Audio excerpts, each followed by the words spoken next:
اس کے بعد جو ہی یہ مرتدوں پر ٹوٹے تو ان کی صفوں کی صفیں الٹ دی. جس طرف کا رخ کیا مرتد کائی کی طرح چھٹتے چلے گئے, کٹ کٹ کر گرتے چلے گئے. ایسے میں وہ پکارے, اے مسلمانوں کے گروہ, کدھر جاتے ہو؟ میں برا بن مالک ہوں, میری طرف آؤ. ان کی للکار پر مسلمانوں کے قدم پھر سے جم گئے. انہوں نے پرجوش انداز میں زبردست حملہ کیا. ایسے میں دشمن کا ایک نامور جنگجو ان کے مقابلے پر آیا. اس کا نام حمار یمامہ تھا. جو ہی وہ برا رضی اللہ عنہ کے مقابلے میں آیا, آپ نے اس کے پاؤں پر وار کیا. وہ پاؤں بچانے کے لیے پیچھے ہٹا لیکن دھڑام سے گرا. برا بن مالک رضی اللہ عنہ نے اپنی تلوار نیام میں ڈال لی اور اس کی تلوار چھین کر ایک ایسا کاری وار کیا کہ وہ 2 ٹکڑے ہو گیا. اس وقت تک جنگ برابر کی تھی. دونوں لشکر اپنی طاقت کا بھرپور مظاہرہ کر رہے تھے. ان جری صحابہ کی جانثارانہ کوششوں سے مسلمانوں کے اکھڑے قدم پھر سے جم گئے تھے. اب شکست کے آثار ادھر تھے نہ ادھر. ان حالات میں سیدنا خالد بن ولید رضی اللہ عنہ نے میدان جنگ کا بغور جائزہ لیا اور اندازہ لگایا کہ جب تک مسیلمہ کو ختم نہیں کر دیا جاتا اس وقت تک لڑائی کا فیصلہ نہیں ہوگا. چنانچہ انہوں نے جان بازوں کا ایک دستہ لے کر طوفانی حملہ کیا. مرتدوں کی صفوں میں ہلچل مچی نظر آئی. ان حالات میں ابو حذیفہ رضی اللہ عنہ نے میدان میں کام دکھایا. انہوں نے دشمنوں کو للکارا اور شیر کی طرح ان پر ٹوٹ پڑے. ابو حذیفہ رضی اللہ عنہ اسلام کے ابتدائی دنوں میں مسلمان ہوئے. ان کا والد عتبہ اسلام دشمنی میں بہت بڑھا ہوا تھا. اللہ کی قدرت کہ عتبہ کا بیٹا اس وقت ایمان لے آیا جب نبی کریم صلی اللہ علیہ وسلم ابھی دار ارقم میں تھے. حبشہ کی طرف جو 2 بار ہجرت ہوئی یہ ان دونوں میں شریک ہوئے. اس سفر میں ان کی بیوی بھی ساتھ تھی اور حبشہ کے سفر ہی میں ان کے ہاں محمد بن ابی حذیفہ پیدا ہوئے تھے. جب یہ حبشہ سے مکہ واپس لوٹے تو مدینے کی طرف ہجرت کی تیاریاں ہو رہی تھیں. چنانچہ انہوں نے اپنے غلام سالم رضی اللہ عنہ کو ساتھ لے کر مدینے کی طرف ہجرت کی. عباد بن بشر رضی اللہ عنہ کے ہاں مہمان ٹھہرے. نبی کریم صلی اللہ علیہ وسلم نے انہی کو ان کا بھائی بنایا. رسول اللہ صلی اللہ علیہ وسلم کے زمانے میں تمام مشہور معرکوں میں حصہ لیا. خاص طور پر بدر میں بہت عبرتناک منظر دیکھنے میں آیا جب انہوں نے اپنے کافر باپ کو للکارا. پھر جب غزوہ بدر میں ان کا باپ عتبہ اور دوسرے سردار شیبہ, امیہ بن خلف اور ابو جہل وغیرہ مارے گئے تو انہیں ایک کنویں میں ڈال دیا گیا. اس وقت اللہ کے رسول صلی اللہ علیہ وسلم نے ان مشرکین کو مخاطب کر کے فرمایا تھا, اے عتبہ, اے شیبہ, اے امیہ, اے ابو جہل, تم نے دیکھ لیا اللہ کا وعدہ سچ ثابت ہوا. اس وقت نبی کریم صلی اللہ علیہ وسلم نے ابو حذیفہ رضی اللہ عنہ کو بہت اداس محسوس کیا. آپ نے ان سے فرمایا, ابو حذیفہ, شاید تمہیں باپ کے مرنے کا افسوس ہے. جواب میں انہوں نے عرض کیا, اللہ کی قسم یہ بات نہیں, مجھے باپ کے قتل ہو جانے کا صدمہ نہیں. میرا خیال تھا وہ ایک عقل مند انسان ہے, اس بنا پر امید تھی کہ ایمان لے آئے گا. آج یہی ابو حذیفہ رضی اللہ عنہ جان توڑ کر لڑ رہے تھے. انہیں اپنے تن من کا کوئی ہوش نہیں تھا. دشمنوں نے جب دیکھا وہ انہیں حد درجے نقصان پہنچا رہے ہیں تو انہیں چاروں طرف سے گھیر لیا. اب ہر طرف سے ان پر تلواروں کے وار ہونے لگے. تابڑ توڑ حملے ہوئے. آخرکار بڑی جواں مردی سے انہیں قتل کرتے ہوئے اللہ کا یہ شیر جام شہادت نوش کر گیا. آپ کا شمار نمایاں صحابہ میں ہوتا ہے. آپ غلاموں سے بہت اچھا سلوک کرتے تھے. انہی بہادروں میں سالم مولا ابی حذیفہ رضی اللہ عنہ بھی تھے, یعنی ابو حذیفہ رضی اللہ عنہ کے غلام. جب انہوں نے مسلمانوں میں شکست کے آثار دیکھے تو بے تاب ہو گئے. بلند آواز میں پورے جوش سے پکارے, افسوس, رسول اللہ صلی اللہ علیہ وسلم کی قیادت میں تو ہم اس طرح نہیں لڑتے تھے, آج کیوں بزدلی دکھا رہے ہو. اس کے بعد انہوں نے اپنے لیے ایک گڑھا کھودا اور اس میں کھڑے ہو گئے. مہاجرین کا جھنڈا تھامے ہوئے تھے. گڑھے میں کھڑے رہ کر مرتدوں سے لڑنا شروع کیا. زندگی کے آخری سانس تک بہادری سے لڑتے رہے. شجاعت کے جوہر دکھاتے رہے. مرتدوں کو مارتے کاٹتے رہے. جنگ ختم ہونے پر دیکھا گیا کہ ان کا سر اپنے منہ بولے باپ ابو حذیفہ رضی اللہ عنہ کے قدموں میں تھا. یہ ان بزرگوں میں سے تھے جنہوں نے فن قرات میں کمال حاصل کیا تھا. عاملین قرآن میں سے تھے۔ جب اس مہم پر انہیں بھیجا جانے لگا اور مہاجرین کا جھنڈا انہیں دیا گیا تو ایک صاحب نے اعتراض کیا اور کہا، ہمیں تمہاری طرف سے ڈر ہے کہ کہیں میدان جنگ میں بزدلی نہ دکھاؤ، اس لیے ہم جھنڈا کسی اور کو دیں گے۔ اس پر سالم رضی اللہ عنہ بولے، اگر میں بزدلی دکھاؤں تو سب سے زیادہ بدبخت حامل قرآن ہوں گا۔ یہ کہا اور میدان جنگ میں کود پڑے اور پھر حقیقت میں اپنے آپ کو بہترین حامل قرآن ثابت کر دکھایا۔ جنگ کے دوران جب آپ کا داہنا ہاتھ کٹ گیا تو جھنڈا بائیں ہاتھ میں تھام لیا، بایاں بھی کٹ گیا تو دونوں بازوؤں کا حلقہ بنا کر علم کو سنبھالا۔ اس آخری وقت میں آپ سورہ آل عمران آیت 146 پڑھ رہے تھے۔ وَكَأَيٍّ مِّن نَّبِيٍّ قَاتَلَ مَعَهُ رِبِّيُّونَ كَثِيرٌ، اور کتنے انبیاء ایسے ہیں جن کے ساتھ مل کر بہت سے اللہ والوں نے جہاد کیا۔ زخموں سے چور ہو کر گرے تو پوچھا، ابو حذیفہ نے کیا کیا؟ انہیں بتایا گیا کہ وہ بہادری سے لڑتے ہوئے شہید ہو چکے ہیں۔ انہوں نے پھر پوچھا، اس آدمی نے کیا کیا جس نے مجھ پر اعتراض کیا تھا؟ بتایا گیا وہ بھی شہید ہو گئے ہیں۔ یہ سن کر فرمایا، مجھے ان دونوں کے درمیان لٹا دینا۔ اللہ تعالیٰ نے سالم رضی اللہ عنہ کو اس قدر دلکش آواز عطا فرمائی تھی کہ جب آیات قرآنی تلاوت فرماتے تھے تو لوگوں پر ایک کیفیت طاری ہو جاتی تھی۔ راہگیر چلتے چلتے رک جاتے تھے اور تلاوت سننے لگتے تھے۔ ایک روز سیدہ عائشہ صدیقہ رضی اللہ عنہا نبی کریم صلی اللہ علیہ وسلم کی خدمت میں دیر سے حاضر ہوں۔ آپ صلی اللہ علیہ وسلم نے دریافت فرمایا، کہاں رہ گئی تھی؟ انہوں نے بتایا، ایک قاری قرات کر رہے تھے، اس کے سننے میں محو ہو گئی تھی۔ سیدہ عائشہ صدیقہ رضی اللہ عنہا نے قاری کی اس قدر تعریف کی کہ آپ چادر سنبھالتے ہوئے باہر تشریف لے گئے۔ دیکھا تو سالم مولا ابی حذیفہ رضی اللہ عنہ تلاوت کر رہے تھے۔ آپ بہت خوش ہوئے اور فرمایا، اللہ کا شکر ہے، اس نے تم جیسے شخص کو میری امت میں پیدا کیا ہے۔ اس خوش الحانی کی وجہ سے صحابہ کرام رضی اللہ عنہم انہیں عزت کی نگاہ سے دیکھتے تھے۔ سیدنا عمر رضی اللہ عنہ فرماتے ہیں کہ نبی کریم صلی اللہ علیہ وسلم کی مدینہ تشریف آوری سے پہلے جس قدر مہاجرین مدینہ پہنچے، سالم رضی اللہ عنہ ان کی امامت کراتے تھے۔ آپ سخی بھی بہت تھے۔ جنگ اب بھی پورے زوروں پر تھی۔ آخر خالد بن ولید رضی اللہ عنہ نے محسوس کیا، جب تک مسیلمہ کے خاص دستے پر حملہ کر کے اسے شکست نہیں دی جاتی، دشمن پسپا نہیں ہوگا۔ چنانچہ انہوں نے اللہ اکبر کا نعرہ لگایا اور مسیلمہ کے دستے پر حملہ کر دیا۔ دشمن کی فوج کا ایک کے بعد ایک بہادر ان کی طرف بڑھتا رہا اور خاک و خون میں لوٹتا رہا۔ مسیلمہ نے اپنے خاص دستے کے لوگوں کو اس طرح کٹ کٹ کر گرتے دیکھا تو اس نے آگے بڑھنا چاہا، لیکن سیدنا خالد بن ولید رضی اللہ عنہ کا خوف اس پر سوار ہو گیا۔ ایک قدم آگے بڑھتا تو فوراً ہی قدم پیچھے ہٹا لیتا۔ ادھر خالد بن ولید رضی اللہ عنہ راستے میں آنے والے بے شمار مرتدوں کو ٹھکانے لگا چکے تھے اور اپنا راستہ صاف کرتے چلے جا رہے تھے۔ ان حالات میں آپ نے اپنے خاص دستے کے ساتھ مسیلمہ کے پورے دستے پر اچانک طوفانی حملہ کیا۔ اس حملے سے اس کے دستے کے پاؤں اکھڑ گئے۔ جو ہی اس نے اپنے خاص آدمیوں کو بھاگتے دیکھا، اس پر خوف اور زیادہ بری طرح سوار ہو گیا۔ اس نے سوچا اب بھاگ کر جان بچائی جائے، چنانچہ منہ دوسری طرف کر کے لگا بھاگنے۔ ان لمحات میں مسیلمہ کے جانثاروں نے چیخ چیخ کر کہا، تو ہم سے جس فتح اور کامرانی کا وعدہ کرتا تھا وہ کہاں ہے؟ وہ کیا جواب دیتا؟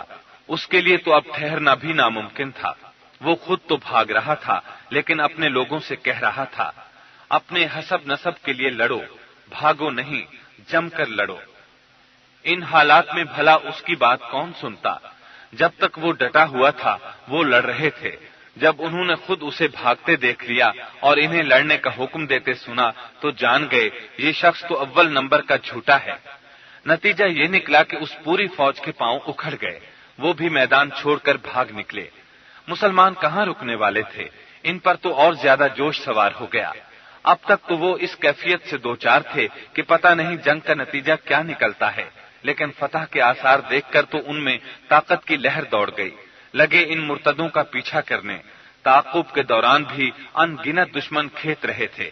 ایسے میں مسلمہ کے ایک سالار محکم بن طفیل کی آواز گونجی، اے بنو حنیفہ، باغ باغ، مطلب یہ تھا کہ باغ میں پناہ لے لو۔ مسلمہ کے لشکر کی پشت پر ایک بہت بڑا قلعہ نما باغ تھا، اس کی فوج بھاگی تو سامنے باغ آ گیا۔ محکم بن طفیل کی آواز نے انہیں اور کچھ سوچنے کا موقع بھی نہ دیا، لہذا وہ سب دیوانہ وار باغ میں داخل ہوتے چلے گئے۔ ادھر مسلمان تعاقب میں تھے۔ اس وقت عبد الرحمن ابن ابی بکر رضی اللہ عنہما کی نظر محکم پر پڑی۔ انہوں نے تاک کر اسے تیر مارا تو وہ وہیں ڈھیر ہو گیا۔ یہ باغ در اصل مسلمہ کا قلعہ تھا، اس کا دروازہ بھی بالکل قلعوں جیسا تھا۔ بے تحاشا دوڑتے دشمن اس قلعے میں داخل ہوتے چلے گئے، پھر قلعے کا پھاٹک بند کر دیا گیا۔ اب مسلمہ کا باقی ماندہ لشکر اس قلعے میں تھا اور مسلمان قلعے سے باہر، گویا فتح مکمل ہونے سے رہ گئی تھی۔ مسلمانوں کے سامنے اب ایک نیا مرحلہ تھا۔ سیدنا خالد بن ولید رضی اللہ عنہ نے قلعے پر حملہ کرنے کے بارے میں غور کیا۔ دشمن اب اس قلعے کی فصیل پر نظر آ رہا تھا۔ ہزارہا تلواریں دھوپ میں چمک رہی تھیں، آنکھوں کو خیرہ کر رہی تھیں۔ مسلمانوں کے سامنے اب یہ مسئلہ تھا کہ وہ باغ میں کس طرح داخل ہوں۔ ادھر مسلمہ کی فوج باغ کے اندر پھر سے لڑائی کی تیاریاں کر رہی تھی۔ ان حالات میں جبکہ مسلمان ابھی غور کر رہے تھے وہ کیا کریں، براء بن مالک رضی اللہ عنہ نے مسلمانوں کو مخاطب کیا، مسلمانوں تم ایسا کرو، مجھے اونچا اچھال دو، میں قلعے کی دیوار کے اوپر سے ہوتا ہوا دوسری طرف جا گروں گا اور دروازہ کھول دوں گا۔ یہ انوکھی ترکیب سن کر سب حیرت زدہ رہ گئے اور لگے انکار میں سر ہلانے۔ انہوں نے کہا یہ کیسے ہو سکتا ہے، ہم ایسا نہیں کریں گے۔ براء بن مالک رضی اللہ عنہ پکارے، لیکن کیوں، تم ایسا کیوں نہیں کرو گے؟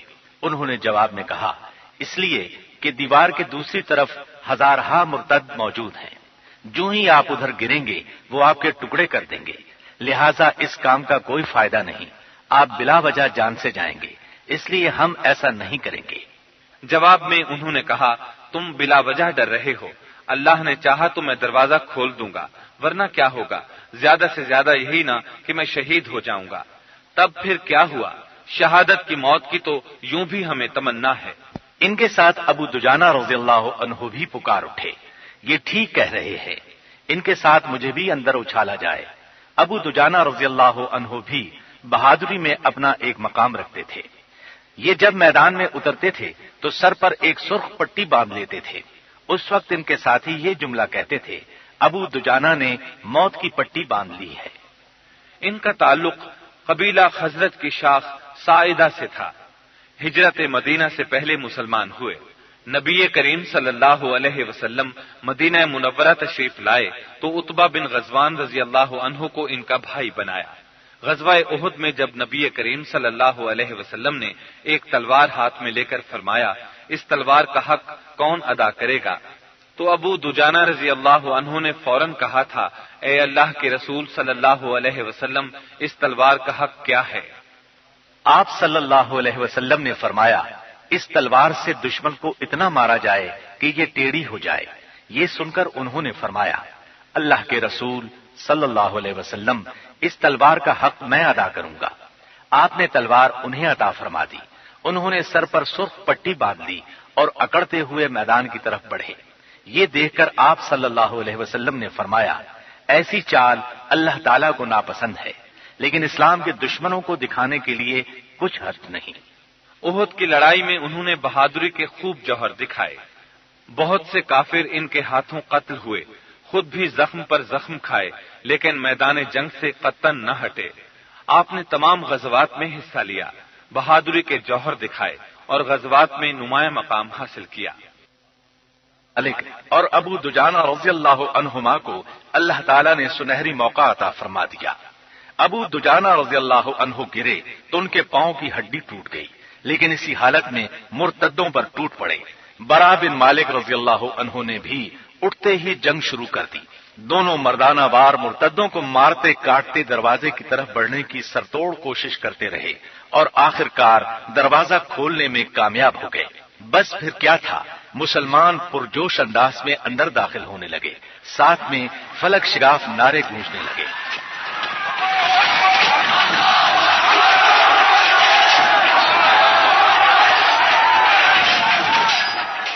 ابو دجانہ رضی اللہ عنہ پاؤں کی ہڈی ٹوٹ جانے کے باوجود بڑی بے جگری سے لڑ رہے تھے۔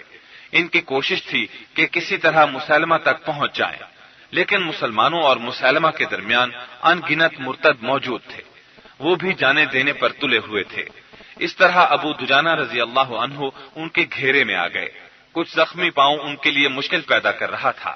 آخر ان پر ہر طرف سے تلواریں ٹوٹ پڑیں اور وہ شہید ہو گئے۔ اسد الغابہ میں لکھا ہے کہ ابو دجانہ رضی اللہ عنہ کا شمار بہادر اور دلیر صحابہ میں ہوتا ہے۔ آپ بڑے رتبے والے صحابی تھے۔ علامہ ابن کثیر رحمہ اللہ لکھتے ہیں، اس لڑائی میں مسلمانوں نے جو بے نظیر بہادری دکھائی اس کی مثال نہیں ملتی۔ انسان لاشوں میں تبدیل ہو رہے تھے، کشتوں کے پشتے لگ گئے، لیکن ان میں بنو حنیفہ کے مقتولین کی تعداد بہت زیادہ تھی۔ مسلمانوں کا دباؤ اب مسلسل بڑھ رہا تھا۔ مسیلمہ کی فوج میں شکست کے آثار صاف دیکھے جا سکتے تھے۔ برا بن مالک رضی اللہ عنہ اب تک لڑ رہے تھے۔ ان کا جسم زخموں سے چور ہو چکا تھا، لیکن لڑائی کی رفتار میں کمی نہیں آئی تھی۔ ادھر خالد بن ولید رضی اللہ عنہ مسلمہ کی طاق میں تھے۔ وہ دشمنوں کو مارتے کاٹتے دور نکل گئے، لیکن مسلمہ ان کے سامنے نہ آ سکا۔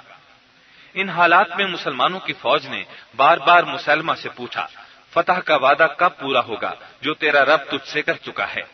جواب میں ہر بار اس نے یہی کہا، یہ وقت ایسی باتوں کا نہیں، ہر شخص کو چاہیے اپنے اہل و عیال کے لیے لڑے۔ پھر جب مسیلمہ کو بار بار تانے ملنے لگے تو وہ مجبوراً گھوڑے پر سوار ہوا، لیکن جو ہی اس نے گھوڑے پر سوار ہو کر چاروں طرف نظر دوڑائی تو اپنے آدمیوں کو گاجر مولی کی طرح کٹتے دیکھا۔ اس وقت اس نے جان لیا اب شکست فاش قریب ہے، چنانچہ چپکے سے گھوڑے سے اترا اور لگا کھسکنے۔ اس کا رخ باغ کے دروازے کی طرف تھا۔ ابھی باغ کے دروازے کے قریب ہی پہنچا تھا کہ وحشی بن حرب رضی اللہ عنہ کی نظر اس پر پڑ گئی۔ یہ نیزہ پھینکنے میں بہت ماہر تھے۔ غزوہ احد میں ان کے نیزے کے وار سے سیدنا حمزہ رضی اللہ عنہ شہید ہوئے تھے، جو آپ صلی اللہ علیہ وسلم کے پیارے چچا تھے۔ آپ نے انہیں سید الشہداء کا خطاب عطا فرمایا تھا۔ اس کے بعد پھر وحشی رضی اللہ عنہ مسلمان ہو گئے تھے۔ حسرت بھرے انداز میں دعا مانگا کرتے تھے، اے اللہ، میرے ہاتھوں اسلام کا ایک بڑا سردار شہید ہو گیا، اب مسلمان ہونے کے بعد میرے ہاتھوں کوئی بڑا کافر مارا جائے۔ سو اللہ تعالیٰ نے ان کی یہ دعا قبول فرما لی۔ انہوں نے دیکھا مسلمہ راہ فرار اختیار کر رہا ہے، اس سے اچھا موقع بھلا ان کے لیے کون سا ہو سکتا تھا۔ اپنا نیزہ تان لیا اور تاک کر مارا۔ عین اس لمحے سیدہ ام عمارہ رضی اللہ عنہا اور ان کے بیٹے عبداللہ بن زید رضی اللہ عنہ بھی مسیلمہ کے عین نزدیک پہنچ چکے تھے۔ ادھر وحشی بن حرب رضی اللہ عنہ نے اپنا نیزہ اس کی طرف پھینکا، ادھر سیدہ ام عمارہ اور سیدنا عبداللہ بن زید رضی اللہ عنہما نے ایک ساتھ اس پر وار کیا۔ نیزہ اس کے جسم کے پار ہو گیا۔ عبداللہ بن زید کی تلوار اس کے جسم پر پڑی۔ سیدہ ام عمارہ رضی اللہ عنہا کی تلوار لگنے سے پہلے ہی مسیلمہ زمین پر آ رہا۔ یہ انجام تھا ختم نبوت کے سب سے بڑے دشمن کا۔ سیدہ ام عمارہ رضی اللہ عنہا کے دوسرے بیٹے حبیب بن زید رضی اللہ عنہ کے بارے میں آپ سن چکے ہیں۔ مسلمہ نے حبیب بن زید کے جسم کے ٹکڑے ٹکڑے کر دیے تھے۔ اسی وقت سے ام عمارہ اور عبداللہ بن زید رضی اللہ عنہما اس سے انتقام لینے کی ٹھان چکے تھے۔ سو اس طرح اللہ تعالیٰ نے انہیں بھی بدلہ لینے کا موقع عطا فرما دیا۔ مسیلمہ کے گرنے کی دیر تھی، شور سنائی دیا، مسیلمہ مارا گیا۔ بس پھر کیا تھا، اس کا لشکر بدحواس ہو کر بھاگا۔ مسلمانوں نے دور تک ان کا تعاقب کیا اور مارتے کاٹتے چلے گئے۔ انہوں نے بے شمار مرتدوں کو قیدی بنا لیا۔ ان قیدیوں میں مجاع بھی تھا۔ سیدنا خالد بن ولید رضی اللہ عنہ اسے ساتھ لے کر قتل ہونے والوں کا جائزہ لینے کے لیے نکلے۔ جب آپ رجال بن انفوا کی لاش کے پاس پہنچے تو مجاع سے پوچھا، کیا یہی مسیلمہ ہے؟ اس نے بتایا، نہیں، یہ مسیلمہ نہیں، رجال بن انفوا ہے۔ اب خالد بن ولید آگے بڑھے اور زرد رنگ کی چپٹی ناک والے شخص کے پاس پہنچے۔ آپ نے مجاع سے پوچھا، یہ تمہارا ساتھی ہے؟ اس نے کہا، ہاں، یہی مسیلمہ ہے۔ یہ سن کر سیدنا خالد بن ولید رضی اللہ عنہ بولے، اس شخص کو تم نے نبی مانا، تمہارا ستیہ ناس ہو۔ مورخین کے مطابق اس جنگ میں مسیلمہ کے لشکر کی تعداد 40,000 تھی، کچھ نے 60,000 بھی لکھی ہے، جبکہ مسلمان 13,000 تھے۔ جنگ ختم ہونے پر جب حساب کتاب کیا گیا تو مسیلمہ کے 10,000 آدمی قتل ہوئے تھے، مسلمانوں میں سے 600 شہید ہوئے۔ بعض مورخین نے لکھا ہے کہ مسیلمہ کے 21,000 آدمی مارے گئے۔ براء بن مالک رضی اللہ عنہ کے جسم پر زخم ہی زخم تھے۔ خالد بن ولید رضی اللہ عنہ میدان جنگ سے انہیں اٹھوا لے گئے اور خاص نگرانی میں ان کے زخموں کا علاج کرایا۔ اس طرح یہ تندرست ہو گئے۔ ام عمارہ رضی اللہ عنہا کو بھی شدید زخمی حالت میں میدان جنگ سے اٹھوایا اور ان کا بھی علاج کرایا۔ اس سلسلے میں سیدنا خالد بن ولید رضی اللہ عنہ وہاں 1 ماہ تک ٹھہرے رہے۔ میدان جنگ کا معائنہ کرنے کے بعد خالد رضی اللہ عنہ نے اپنی فوج کے سرداروں کو ادھر ادھر کے قلعوں کی طرف بھیجا۔ آپ کا ارادہ ان قلعوں پر بھی حملہ کرنے کا تھا، لیکن مجاع نے دھوکہ دہی سے کام لیا۔ اس نے کہا، آپ ان قلعوں پر حملہ کرنے سے پہلے مجھے وہاں جانے دیں۔ یہ قلعے نوجوانوں اور جنگجوؤں سے بھرے ہوئے ہیں، ان کو فتح کرنا آسان کام نہیں ہوگا، لہذا میں صلح کی کوشش کیے دیتا ہوں۔ سیدنا خالد بن ولید رضی اللہ عنہ کو اس بات کا احساس تھا کہ مسلمان تھکے ہوئے ہیں، زخم خوردہ ہیں۔ ان حالات میں ایک بار پھر انہیں جنگ میں مصروف کرنا کسی طرح بھی مناسب نہیں ہوگا۔ اس خیال سے انہوں نے مجاع کا مشورہ مان لیا اور اسے قلعوں کی طرف روانہ کیا۔ اس نے قلعوں کے اندر جا کر چال چلی۔ ان قلعوں میں دراصل صرف عورتیں اور بچے پناہ لیے ہوئے تھے، مرد وہاں بالکل نہیں تھے۔ اس نے عورتوں سے کہا، تم مردانہ لباس پہن لو اور تلواریں ہاتھوں میں لے کر قلعوں کی فصیل پر چڑھ جاؤ۔ نیچے سے تم فوج نظر آؤ گی اور مسلمان جنگ کرنے کی بجائے صلح کرنے پر مائل ہو جائیں گے۔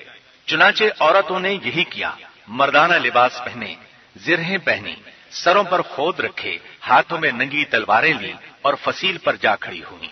سیدنا خالد بن ولید رضی اللہ عنہ اور دوسرے مسلمانوں نے انہیں مرد خیال کیا اور مجاع کی بات پر یقین کر لیا کہ وہ قلعے جنگجو مردوں سے بھرے ہوئے ہیں۔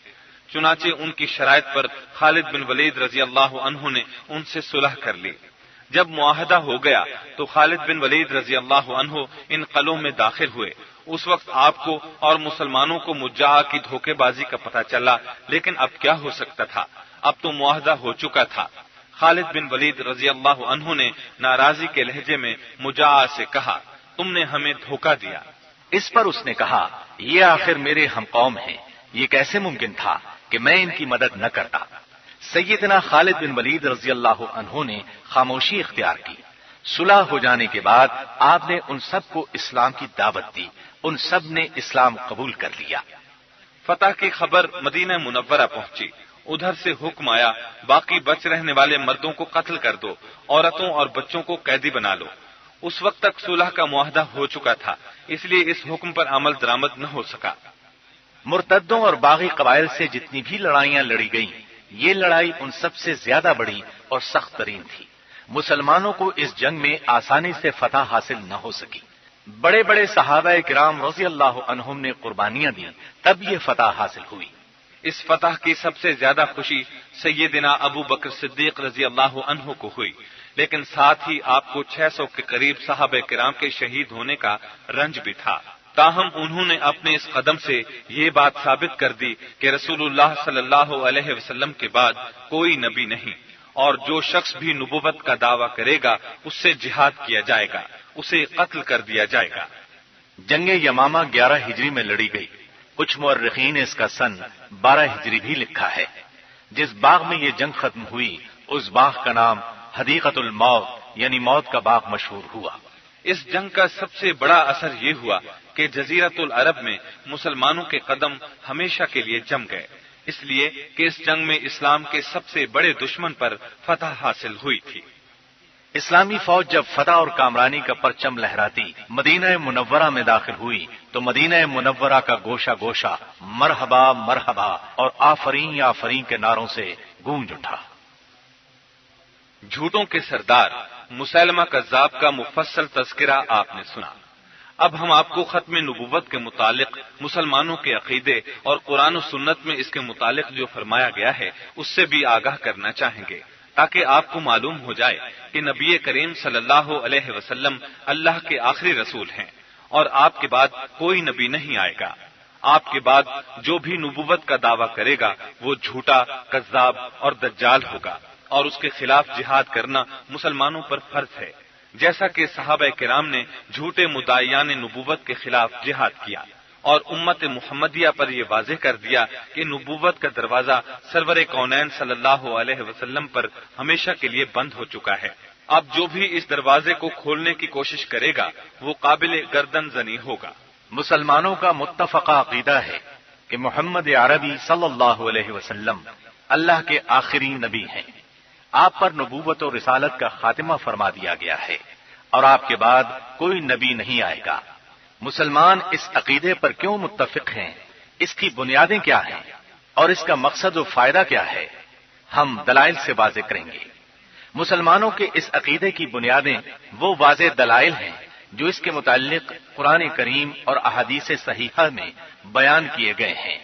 مثلا قرآن کریم میں نبی کریم صلی اللہ علیہ وسلم کی رسالت کو تمام انسانوں کے لیے بتایا گیا ہے، جیسا کہ سورۃ الاعراف آیت 157 میں اللہ تعالیٰ کا ارشاد ہے، قل یا ایھا الناس انی رسول اللہ الیکم جمیعا، کہہ دیجئے اے لوگو میں تم سب کی طرف اللہ کا رسول ہوں۔ اس آیت میں آپ نے اللہ کے حکم سے تمام انسانوں کو اپنا مخاطب قرار دیا ہے، پھر جمیعاً کے لفظ سے اس کی مزید تاکید کی ہے، جس کا مطلب یہ ہے کہ نبی کریم صلی اللہ علیہ وسلم کی رسالت زمان و مکان کی قید سے بالا ہے۔ آپ گزشتہ انبیاء کی طرح کسی مخصوص قوم، کسی مخصوص علاقے اور کسی مخصوص زمانے کے لیے نبی بن کر نہیں آئے، جو صرف اپنی قوم اور اپنے محدود علاقے کے لوگوں کو یا قوم کہہ کر اپنا مخاطب بناتے تھے، بلکہ آپ صلی اللہ علیہ وسلم کائنات کے تمام انسانوں کے لیے ہادی اور رہنما بن کر آئے، جس میں قیامت تک آنے والے تمام انسان شامل ہیں۔ اس لیے آپ نے صرف عربوں کو مخاطب نہیں فرمایا، کسی مخصوص قوم اور علاقے کے لوگوں کو مخاطب نہیں بنایا، بلکہ تمام انسانوں سے خطاب کر کے فرمایا کہ میں تم سب کی طرف اللہ کا رسول بن کر آیا ہوں، تم اگر ہدایت اور فلاح کے طالب ہو تو میری رسالت پر ایمان لاؤ، جیسے ایک دوسرے مقام سورہ سبا آیت نمبر 28 میں اللہ تعالیٰ فرماتے ہیں، وما ارسلناك الا كافة للناس بشيرا ونذيرا، اور ہم نے آپ کو تمام لوگوں کے لیے خوشخبریاں سنانے والا اور ڈرانے والا بنا کر بھیجا ہے۔ اللہ تعالیٰ آپ کے متعلق سورہ احزاب آیت نمبر 40 میں فرماتے ہیں، ما كان محمد أبا أحد من رجالكم ولكن رسول الله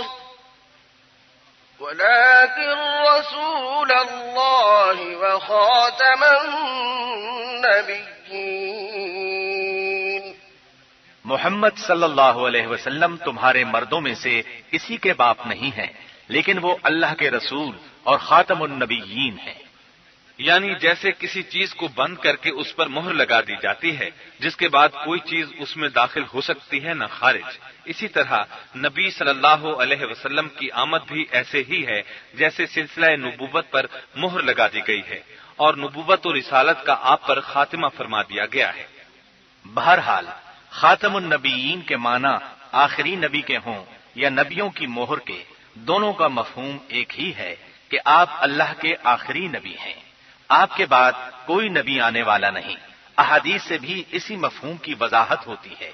اللہ تعالیٰ سورۃ المائدہ آیت 3 میں فرماتے ہیں، اليوم أكملت لكم دينكم وأتممت عليكم نعمتي ورضيت لكم الإسلام دينا، آج میں نے تمہارے لیے تمہارا دین مکمل کر دیا اور تم پر اپنی نعمت پوری کر دی، اور میں نے تمہارے لیے اسلام کو بطور دین پسند کر لیا۔ قرآن کریم کی یہ آیت مبارکہ نبی صلی اللہ علیہ وسلم کی زندگی کے آخری ایام میں نازل ہوئی، جس میں اللہ تعالیٰ نے اس دین اسلام کی تکمیل کی نوید دی، جس کی تعلیم تمام انبیاء اپنے اپنے دور میں اپنی اپنی قوم کو دیتے رہے۔ ظاہر بات ہے کہ تکمیل کے بعد ترمیم و اضافے کی یا رد و بدل کی ضرورت نہیں رہتی، جیسا کہ نبی صلی اللہ علیہ وسلم سے پہلے آنے والے نبیوں کے ذریعے سے احکام شریعت میں کچھ نہ کچھ ترمیم و اصلاح اور رد و بدل کا سلسلہ چلتا رہا۔ اس اعلان تکمیل نے اس سلسلے کو موقوف کر کے یہ واضح کر دیا کہ اب نبی صلی اللہ علیہ وسلم کے بعد کوئی نبی آنے والا نہیں۔ علاوہ ازیں پچھلی شریعتوں اور سابقہ آسمانی کتابوں میں تحریف و تغیر ہوتا رہا، جبکہ نبی صلی اللہ علیہ وسلم پر اللہ نے جو قرآن کریم نازل فرمایا اس کے متعلق اللہ نے سورۃ الحجر آیت 9 میں فرمایا، إنا نحن نزلنا الذكر وإنا له لحافظون۔ ہم نے یہ ذکر یعنی قرآن مجید نازل کیا ہے اور ہم ہی اس کی حفاظت کرنے والے ہیں۔ اللہ تعالیٰ کے اس فرمان سے بھی یہی واضح ہوتا ہے کہ چونکہ اللہ تعالیٰ نے اس شریعت اور کتاب کو رہتی دنیا تک کے لیے ہدایت و رہنمائی کا ذریعہ بنایا ہے، اس لیے اللہ تعالیٰ نے اس کی حفاظت کی ضمانت بھی دی، جبکہ پچھلی آسمانی کتابوں کے بارے میں حفاظت کا یہ وعدہ نہیں فرمایا۔ چنانچہ یہ حقیقت ہے کہ پچھلی آسمانی کتابیں تغیر و تبدل سے محفوظ نہ رہیں، اور آخری نبی محمد الرسول اللہ صلی اللہ علیہ وسلم پر نازل کردہ قرآن جوں کا توں محفوظ ہے۔ اسی طرح اس قرآن کی وہ قولی اور عملی تفسیر بھی احادیث صحیحہ کی صورت میں محفوظ ہے جو نبی صلی اللہ علیہ وسلم نے فرمائی۔ احادیث کی حفاظت اور ان کی تدوین کا بھی اللہ تعالیٰ نے محدثین کرام رحمت اللہ علیہم کے ذریعے سے ایسا تکوینی انتظام فرمایا کہ اس سے قبل کسی بھی نبی کی تعلیمات اور سیرت کی حفاظت کا ایسا انتظام نہیں فرمایا۔ یہ وعدہ حفاظت اور اس کا بے مثال تکوینی اہتمام اسی بات پر دلالت کرتا ہے کہ اللہ تعالیٰ نے آپ کو قیامت تک کے آنے والے انسانوں کے لیے نبی بنا کر بھیجا ہے، اس لیے آپ پر نازل کردہ کتاب اور اس کی عملی تشریح و توضیح کو بھی اللہ نے محفوظ رکھا ہے۔ اور ان سب پر مستضاد نبی صلی اللہ علیہ وسلم کی وہ صحیح احادیث ہیں جن میں نہایت صراحت کے ساتھ رسول اللہ صلی اللہ علیہ وسلم نے بیان فرمایا ہے کہ میں آخری نبی ہوں، اللہ نے مجھ پر نبوت کا خاتمہ فرما دیا ہے اور اب قیامت تک کوئی نبی نہیں آئے گا، میرے بعد جو نبوت کا دعویٰ کرے گا اور ایسے بڑے بڑے دعوے دار 30 ہوں گے وہ نبی نہیں، کذاب و دجال ہوں گے۔ یہ احادیث 2-4 نہیں بلکہ ان کی تعداد بہت زیادہ ہے، گویا ان احادیث کو تواتر کا درجہ حاصل ہے۔ یہ احادیث اتنی مشہور ہیں کہ ان کو یہاں بیان کرنے کی ضرورت ہی نہیں، ہر مسلمان ان سے واقف ہے۔ اس ختم نبوت کا فائدہ اور مقصد کیا ہے؟ اس کا پورا علم تو اللہ ہی کو ہے، تاہم ایک بڑا فائدہ اور مقصد امت مسلمہ کی وحدت کا تحفظ معلوم ہوتا ہے۔ اللہ تعالیٰ نے نبی صلی اللہ علیہ وسلم پر نبوت کا خاتمہ فرما کر امت محمدیہ کی وحدت کا بہترین انتظام فرما دیا ہے، اس لیے کہ جب بھی کوئی نیا نبی آتا ہے تو نئے سرے سے کفر و ایمان کا مسئلہ پیدا ہو جاتا ہے۔ نئے نبی پر ایمان لانے والے ہی مومن قرار پاتے ہیں، جبکہ سابقہ نبی ہی پر ایمان رکھنے والے اور نئے نبی کی نبوت کو نہ ماننے والے کافر قرار پاتے ہیں۔ اللہ تعالیٰ نے امت محمدیہ پر یہ احسان فرما دیا اور اسے اس ابتلاء و آزمائش سے بچا لیا، اس لیے ختم نبوت کا عقیدہ وحدت امت کا ضامن بھی ہے۔ مذکورہ دلائل کی وجہ سے صحابہ کرام رضوان اللہ علیہم اجمعین سے لے کر آج تک اس عقیدے پر امت کا اجماع چلا آ رہا ہے۔ یہی وجہ ہے کہ امت نے کسی جھوٹے نبی کو کبھی برداشت نہیں کیا، اور یہی وہ وجوہات ہیں جن کے پیش نظر سیدنا ابو بکر صدیق رضی اللہ عنہ نے گمبھیر مسائل سے دوچار ہونے کے باوجود جھوٹوں کے سردار مسیلمہ کذاب کے خلاف اعلان جہاد کیا اور اسے کیفر کردار تک پہنچایا۔